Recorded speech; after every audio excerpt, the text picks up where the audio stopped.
časti sme vám ponúkli otázky, ktorými si viete zefektívniť porady. V tej dnešnej sa budeme rozprávať o tom, čo robiť s odpovediami na tieto otázky, aby ste si ušetrili čas.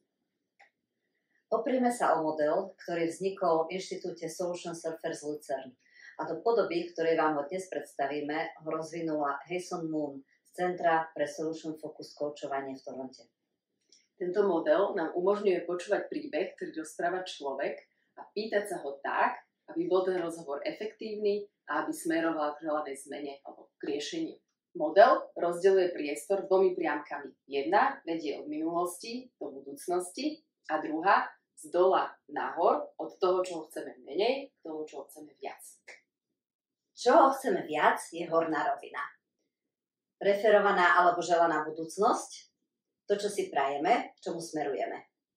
Na druhej strane užitočné zdroje z minulosti.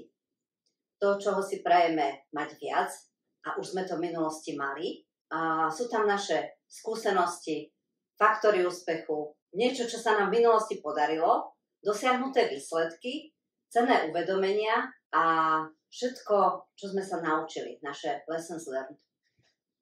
Spodná rovina hovorí o tom, čo chceme menej, čiže nejaká nevydarená minulosť, skúsenosti a zážitky, ktoré chceme, aby sa už neopakovali, a obava na budúcnosť, čiže sú to všetky naše predpoklady a obavy, ktoré nechceme, aby sa naplnili. Pozbierali sme zo pár príkladov zo života a teraz ich spoločne zaradíme do príslušných kvadrantov. Fero stále mešká na poradu. A zajtra bude zase meškať. Prečo sa nám to vtedy nepodarilo? Toto nemáme šancu zvládnuť. Nechceme riešiť každodenné šarvátky.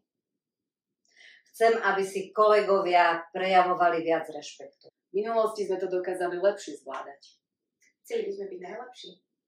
Radi by sme zvýšili motiváciu v našom týme. V našom rozprávaní existujú pasáže, ktoré sa nedajú zaradiť, kým sa o nich nedozvieme viac.